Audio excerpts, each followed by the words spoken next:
Bhilai times के इस episode explore Chhattisgarh में एक बार फिर से आपका स्वागत है। मैं सीमांत हूं और इस वक्त मैं दुर्ग की कादम्बरी नगर में मौजूद हूं इस मंदिर के भीतर, जिस मंदिर का नाम है श्याम बाबा मंदिर।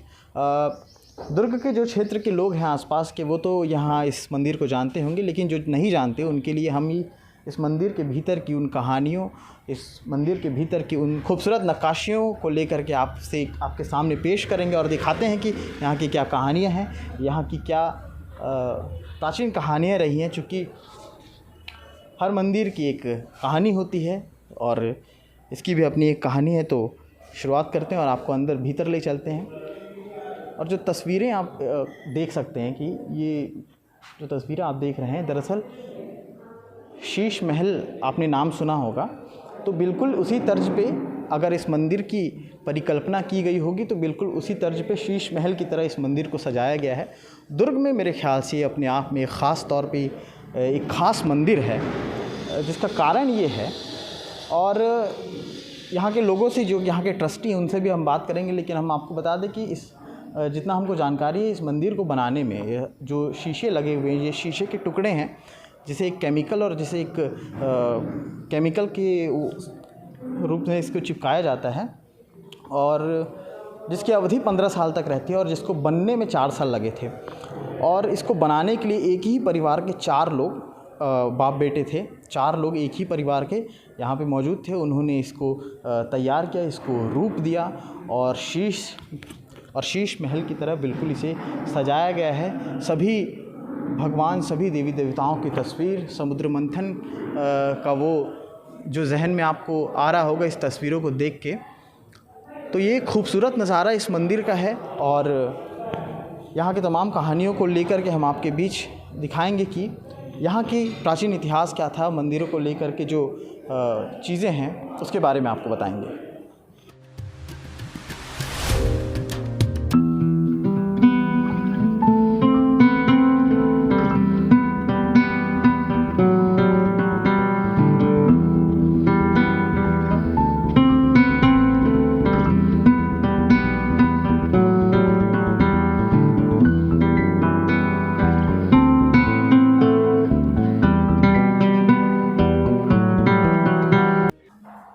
परिकल्पना तो बाबा बैठा है अंदर कराने, वहाँ उनकी जब ऑर्डर होता है तो अपने आप बाबा के आदेश से, श्याम बाबा के आदेश से।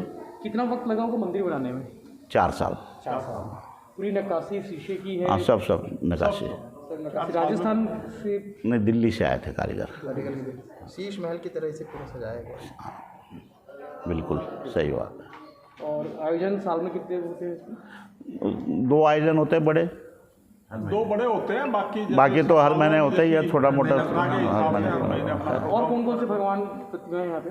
गणेश जी है, गौरी शंकर परिवार है, दुर्गा जी है, राम दरबार है, लड्डू गोपाल जी है, राधा कृष्णा जी का, हनुमान जी का है, खाटू वाले श्याम का मेन दरबार है, रानी सती दादी जी का है। और कोई दूसरा दरबार नहीं है दुर्ग जिले में? हाँ, श्याम दरबार एक ही है, कादम्बरी नगर में। हाँ, श्याम दरबार कादम्बरी नगर में ही है, भिलाई में भी नहीं है। बाकी मंदिर तो सब मिल जाएंगे आपको। राजनांदगांव में है कैसे? एक नांदगांव में भी है, एक रायपुर में भी है। हर जिले में होती है छत्तीसगढ़ के? नहीं, हर जिले में कोई जरूरी नहीं, हर जिले में होती है। ये तो जहाँ बाबा को बैठना है वहाँ बैठ जाता है। यहाँ प्राचीन मंदिर है, यहाँ पे 50-100 साल पुराना मंदिर भी है आपका खरसिया में। हाँ, श्याम मंदिर। हाँ, इसका कोई प्राचीन इतिहास रहा हो? प्राचीन इतिहास है, महाभारत के युद्ध में जो कृष्ण भगवान थे, जो ये घटोत्कच का लड़का बबरी का नाम है इनका, और भीम का पौधा था घटोत्कच, और घटोत्कच का लड़का बबरीक का ही श्याम बाबा का नाम से हुआ। तो ये जब महाभारत का युद्ध हुआ था तो ये युद्ध में गया 3 बाण लेके।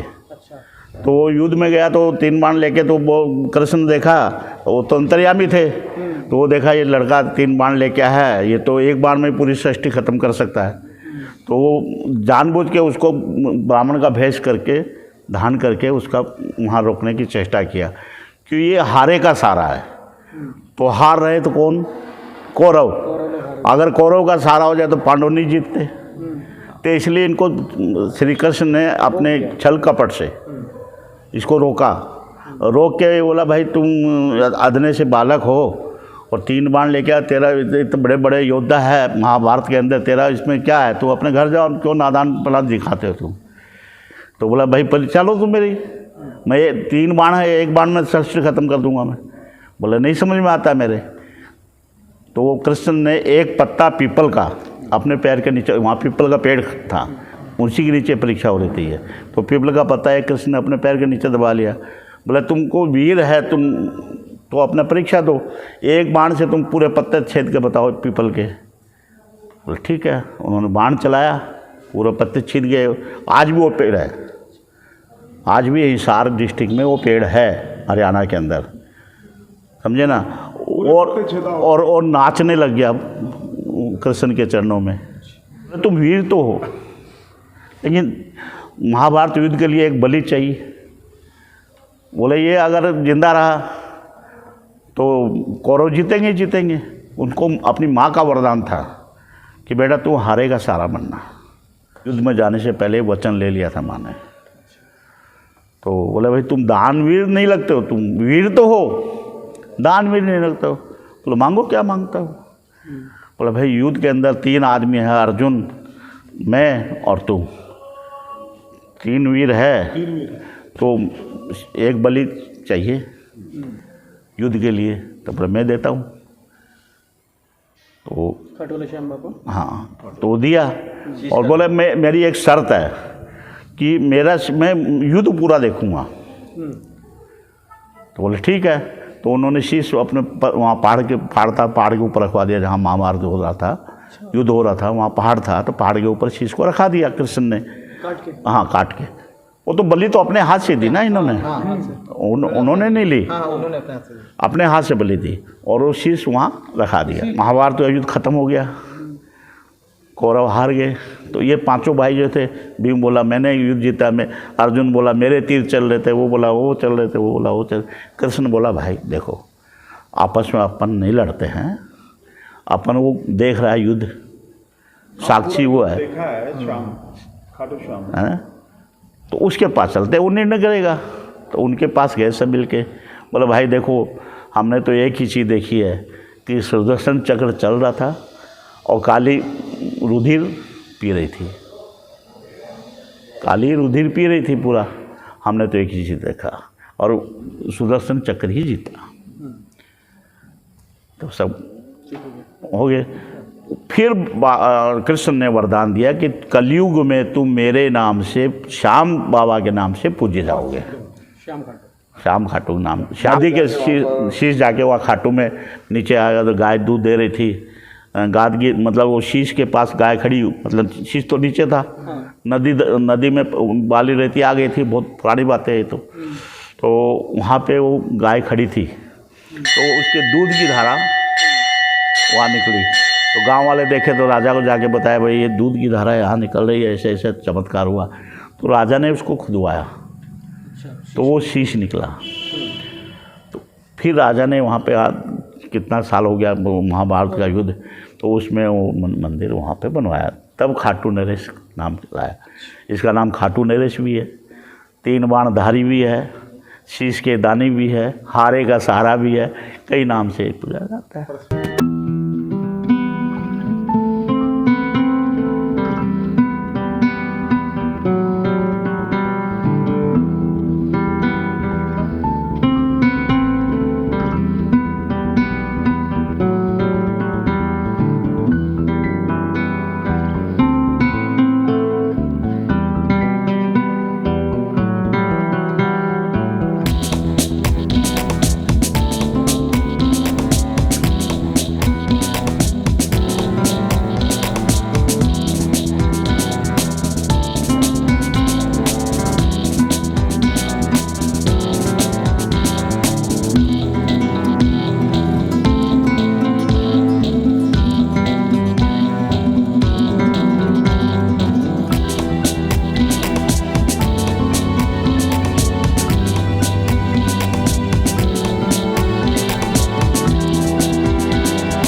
बात की, किशोर सिंघानिया जी ने जो कहानियाँ बताई उसके ज़रिए हमने इस मंदिर को आपके बीच पेश किया, घुमाया।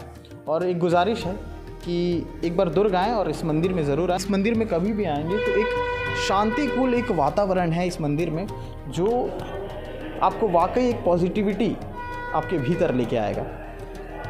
तो इस तरह की तमाम रोचक तथ्यों के साथ हम लोग फिर से हाजिर होंगे और ख़बरों के साथ हाजिर होंगे, तमाम सारी ज़मीनी हकीकतों के साथ हाजिर होते रहेंगे। एक्सप्लोर छत्तीसगढ़ में और भी नए नए स्टोरीज़ हम आपके बीच पेश करेंगे। फ़िलहाल के लिए इतना ही। हमारे चैनल को सब्सक्राइब करिए ताकि आने वाली अपडेट्स आप तक पहुंच सके। शुक्रिया।